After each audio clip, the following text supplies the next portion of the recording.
नमस्कार दोस्तों, गुरु online YouTube platform पे आपका हार्दिक अभिनंदन, स्वागत है। आज अपने नई क्लास चालू की है जिसके अंदर रहेगी राजस्थान जीके की क्लास रहेगी। राजस्थान जीके के अंदर देखो, जैसे टेक्निकल हेल्पर की वैकेंसी होती है, राजस्थान पुलिस की वैकेंसी होती है और आपकी और भी पटवार वगैरह की एग्जाम होती है, तो उनमें क्वेश्चन राजस्थान जीके के वेटेज रहते हैं। अपने टेक्निकल हेल्पर की बात करते हैं। टेक्निकल हेल्पर के अंदर 50 क्वेश्चन आते हैं, जिसके अंदर 20 से 25 क्वेश्चन आराम से राजस्थान जीके से आ जाते हैं। तो वो पास करवाने के लिए अपने को टेक्निकल हेल्पर के साथ टेक्निकल के साथ साथ में राजस्थान जीके की भी जरूरत पड़ती है। तो आज मैंने ये क्लासें चालू की है और मैं खुद ही आपको पूरी क्लासें देने की कोशिश करूंगा। जितना प्रयास होगा उतना मैं पूरा करने की कोशिश करूंगा। बस आपका सहयोग और मेरी मेहनत बराबर रहेगी। उम्मीद करूंगा कि आज के वीडियो को आप ज़्यादा से ज़्यादा शेयर करना, लाइक करना और सब्सक्राइब करना। तो चालू करते हैं। आज से आपका टॉपिक रहेगा लोक देवता। अब भाई बात करते हैं लोक देवता होते क्या हैं। पहली बात तो आपको ये कहना कि लोक देवता कहते किसे हैं। तो लोक देवता उनको कहा जाता है जिनको उनके कार्य के अनुसार अगर लोगों के द्वारा उनको देवता मान लिया जाता है। समाज के लोगों के द्वारा उनके कार्य के अनुसार उनको, जैसे गोरक्षक के अंदर, सर्पों के अंदर या किसी पीड़ा के अंदर, ऐसे लोक देवता आपने माने हुए हैं। इनको लोक देवता लोगों के द्वारा माना जाता है। देखो यहाँ से अगर आपको पॉइंट डालना है क्या, लोक देवता, लोक देवता।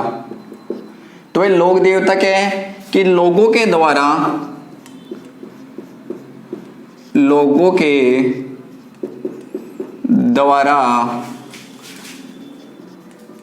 उनके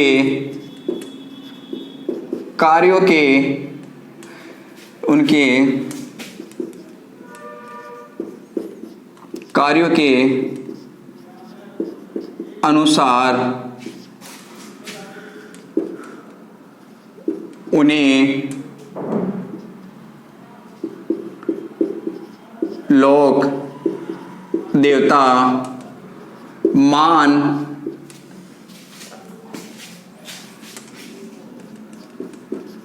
लिया जाता है।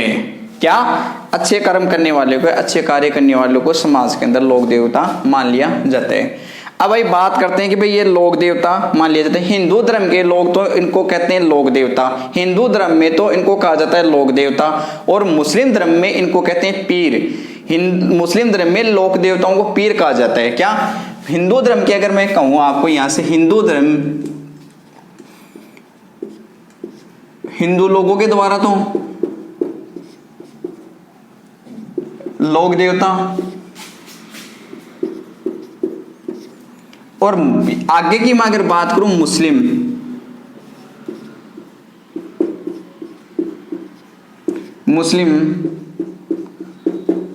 लोगों के द्वारा या समाज के द्वारा इनको पीर कहा जाता है। क्या?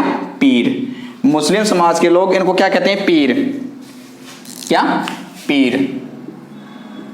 ये बात आपको ध्यान रखनी है। हिंदू लोगों के द्वारा इनको लोक देवता कहा जाता है और मुस्लिम लोगों के द्वारा पीर कहा जाता है। किनको? लोक देवताओं को। अब बात करते हैं भाई, जो ये लोक देवता हैं, इनमें से 5 लोक देवता ऐसे हैं जिनको मुस्लिम भी मानते हैं, मुस्लिम भी उनकी पूजा करते हैं, उनके जाते हैं, और हिंदू भी वहां जाते हैं। उनके मंदिर में पूजा अर्चना के लिए हिंदू लोग भी जाते हैं और मुस्लिम लोग भी जाते हैं। तो उन्हें कहा जाता है पंच पीर। तो आज मौखिक टॉपिक अपना रहेगा पंच पीर। कौन कौन से देवता इसके अंदर आते हैं और उनके गुरु कौन है, इनके पुजारी कौन होते हैं, ये बात आज के टॉपिक में मौखिक सी बात आपके सामने करते हैं। तो भाई देखो, पंच पीर कौन से होते हैं जिनको लोगों के द्वारा मुस्लिम लोग भी मानते हैं। तो आज बात करेंगे पंच पीर। पंच पीर। अब देखो, पंच पीर हैं या जो यहाँ पे 5 आपके लोक देवताओं के ऐसे 5 इनमें से पूरे लोक देवताओं से 5 लोक देवता ऐसे हैं जो उनमें मुस्लिम भी जाते हैं और हिंदू भी जाते हैं। तो पहला लोक देवता आपका आता है पंचपीर के अंदर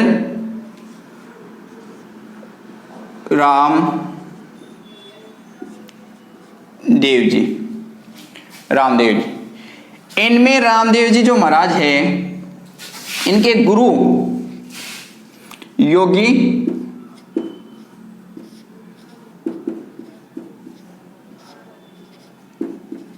बालीनाथ। ठीक है, योगी बालीनाथ है, इनका जो मंदिर कहाँ है, मसूरिया पहाड़ी जोधपुर के अंदर, मसूरिया पहाड़ी जोधपुर के अंदर। ठीक है, अब आगे 2 नंबर पे आपका पंचवीर आता है, पंचवीर 2 नंबर पे आते हैं हड़बूजी, हड़बूजी गुरु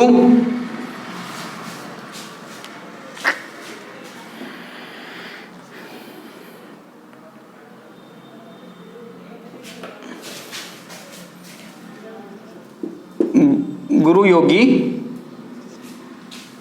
बाली नाथ।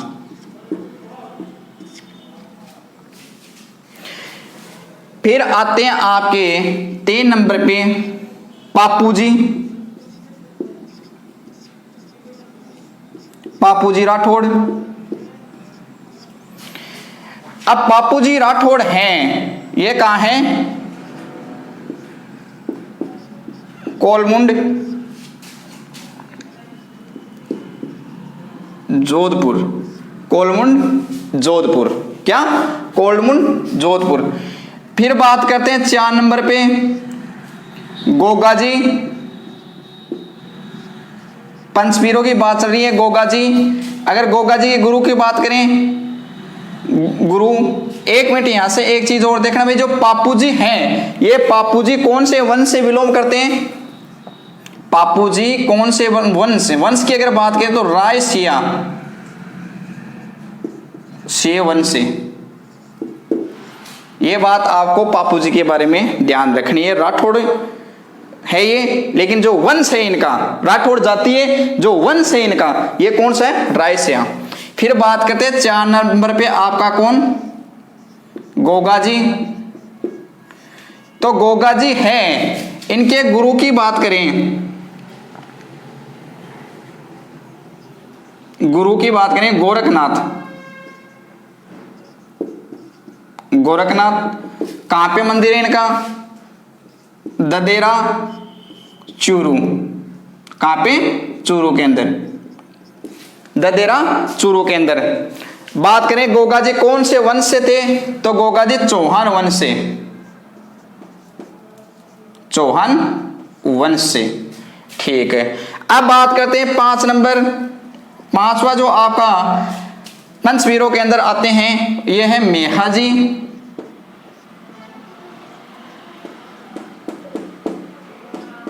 मंगलिया, मेहाजी मंगलिया, मेहाजी मंगलिया वापणी, वापणी जोधपुर, वापणी जोधपुर। अब भाई बात करते हैं कि जो आपने पंचपीर होते हैं, ये पंचपीर पहले हो गए आपका रामदेव जी। हाँ, जो रामदेव जी हैं, इनके जो हड़बूजी हैं, ये हड़बूजी रामदेव जी के मौसेरे भाई हैं। क्या, रामदेव जी के मौसेरे भाई हैं। कौन, हड़बूजी, मौसेरे भाई। कौन, हड़बूजी रामदेव जी के मौसेरे भाई हैं। तो आपका पहला पंचपीरों के अंदर आ जाता है लोग रामदेव जी, फिर आ जाते हैं क्या, हड़बूजी, फिर आ जाते हैं पापूजी, फिर आ जाते हैं गोगा जी, फिर आ जाते हैं मेहाजी मंगलिया। जो रामदेव जी के गुरु का है नाम योगी बालीनाथ, हड़बूजी के योगीनाथ, और आपकी अगर बात करें इनके पुजारियों की, भाई इन पंच। हाँ, इसके साथ ही में एक बात और ध्यान रखना, जो आपका मेहाजी मंगलिया है, इनके बारे में ये बताया गया है कि जो इनके पुजारी होते हैं, मेहाजी मंगलिया का जो पुजारी होता है, तो ये पुजारी होता है, इसके संतान नहीं होती है, इसकी खुद की संतान नहीं होती है, खुद की संतान होती है वो खत्म हो जाती है। ये अपना वंश लाने के लिए दूसरे आदमी, दूसरे लोगों की, समाज के लोगों से अपनी संतान गोद ले लेते हैं, वो दूसरे से गोद लेते हैं। तो मेहाजी मंगलिया के पुजारी हैं, पुजारी के संतान नहीं होती, पहली बात तो ये। और अपना वंश लाने के लिए संतान गोद लेते हैं, दूसरे लोगों से संतान गोद लेते हैं। तो ये क्वेश्चन आ जाता है कई बार कि पंचवीरों के अंदर ऐसा कौन सा लोक देवता है जो जिसकी पुजारी के संतान नहीं होती है? तो वो है मेहाजी मांगलिया के पुजारी के संतान नहीं होती। वो पुजारी अपने वंश को चलाने के लिए कोई दूसरे व्यक्ति की संतान गोद लेते हैं। फिर बात करते हैं भाई जो इनके पुजारी, तो रामदेव जी की बात करें तो रामदेव जी कौन से वंश से थे, कौन से संजाति से थे? तंवर जाति से, राजपूत जाति से थे, तंवर जाति से। तो इनके पुजारी कौन थे? तंवर जाति के लोग, तंवर जाति के लोग पुजारी, तंवर जाति के लोग पुजारी थे। फिर हड़बुजी की बात करें तो हड़बुजी भी तंवर जाति के लोग ही थे। तो इनके जाति पुजारी की भाई बात करें, सीधी सी बात, जो इनके पुजारी होते हैं इनके जाति के, इनके वंश के लोग इनके पुजारी होते हैं। जैसे पापू जी हैं तो राठौड़ जाति के पुजारी हैं, राठौड़ जाति के पापू जी के पुजारी हैं। फिर गोगा जी हैं, इनके चौहान वंश से हैं तो इनका पुजारी चौहान वंश का है, चौहान वंश का पुजारी। फिर मेहाजी मांगलिया है तो मेहाजी मांगलिया है मांगलिया जाति से विलोम करते हैं तो इनका पुजारी मांगलिया जाति के लोग हैं, मांगलिया जाति के लोग हैं। अब भाई यहां से अगर यहां तक तो आपके ये पंचवीर बात हो गई।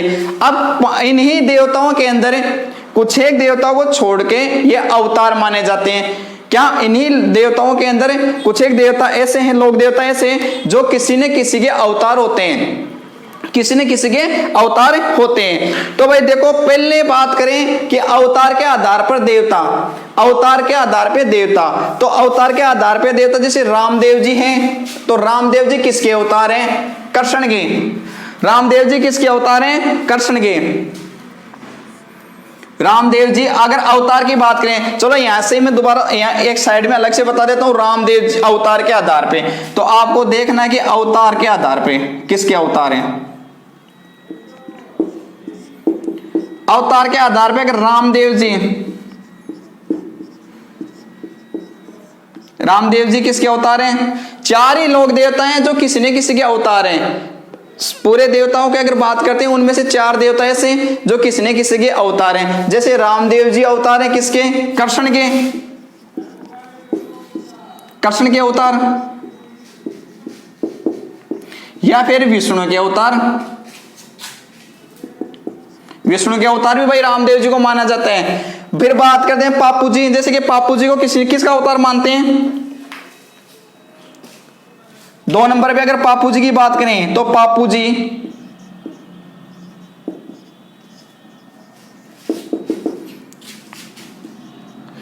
लक्ष्मण के अवतार,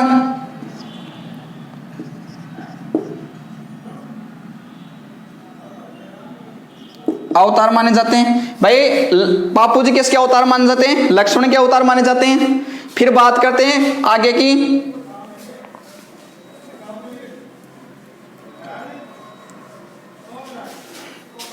देवनारायण जी। देवनारायण जी किसके अवतार हैं? 3 नंबर पे अगर बात करें देवनारायण जी,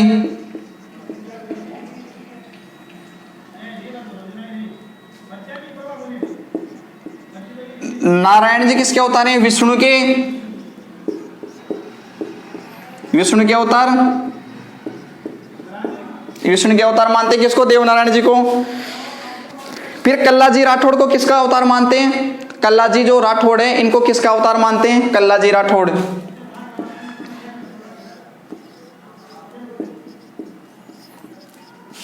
कल्ला जी राठौड़ जिनको शेषनाथ के अवतार माना जाता है, शेषनाथ अवतार माना जाता है। भाई आपको यह ध्यान रखना है क्या कि अवतार के आधार पे लोक देवताओं को कितने? 4 लोक देवता, ठीक है। पंचपीरों में कौन कौन से आए? आपके रामदेव जी, हड़बू जी, पापू जी, गोगा जी, मियाँ जी, मांगलिया। इनके सारी बात हो गई कि इनकी जाति के लोग इनके पुजारी होते हैं, इनके सारे। फिर बात करते हैं अवतार के आधार पे, तो अवतार के आधार पे आपके 4 देवता है, कितने? 4। 4 लोक देवता आते हैं। अब इन 4 लोक देवताओं में रामदेव जी आ जाते हैं। रामदेव जी किसके अवतार माने जाते हैं? कृष्ण के अवतार या फिर विष्णु के अवतार मान लिए जाते हैं। फिर पापू जी की बात करें तो पापू जी लक्ष्मण के अवतार माने जाते हैं। किसके? लक्ष्मण के अवतार माने जाते हैं। फिर देवनारायण के बारे में आता है, देवनारायण जी किसके अवतार हैं? विष्णु के अवतार हैं। फिर कल्लाजी राठौड़ जो शेषनाथ के अवतार हैं। किसके? शेषनाथ के अवतार हैं। यहाँ क्वेश्चन क्या आते हैं कि निम्न में से रामदेव जी किसके अवतार हैं? या पापू जी के बारे में पूछ लेते हैं या देवनारायण जी के बारे में पूछ लेते हैं। तो आपको ये सारी चीजें ध्यान रखनी है। कल के वीडियो में अपन बात करेंगे। कल जो क्लास होगी आपकी रामदेव जी की होगी। रामदेव जी, इनमें जो 5 पंचवीर हैं, इनके कल टॉपिक से टॉपिक बात करेंगे अलग से कि भाई रामदेव जी का किन किन कहाँ इन्होंने काम किया था, किस हिसाब से इनका समाज में वर्चस्व हुआ, किन लोगों की इन्होंने सेवा की थी, कहाँ इनका देव रहा है, कहाँ इनके जो मेला लगता है, किन समय इन्होंने समाधि ली थी, इनके परिवार में कौन कौन से लोग थे, किन किन का क्या नाम था। ये सारी बात अपन कल के वीडियो में करेंगे। कल होगा रामदेव जी का टॉपिक। तो सभी लोगों से मेरा एक ही निवेदन है, सभी मेरे प्रतियोगी मेरे भाई जो जुड़े हुए हैं, कंपटीशन की जो तैयारी कर रहे हैं, राजस्थान टेक्निकल हेल्पर की, राजस्थान के अंदर तो टेक्निकल हेल्पर की जो तैयारी कर रहे हैं, 6 बजे अपनी सुबह क्लास होगी टेक्निकल हेल्पर की, थ्योरी की, इलेक्ट्रिशियन थ्योरी की। शाम को 6 बजे मिलेगी आपको राजस्थान जीके की। तो मैं उम्मीद करता हूं कि आज के वीडियो को आप ज्यादा से ज्यादा शेयर, लाइक और सब्सक्राइब करना। जय हिंद, जय भारत।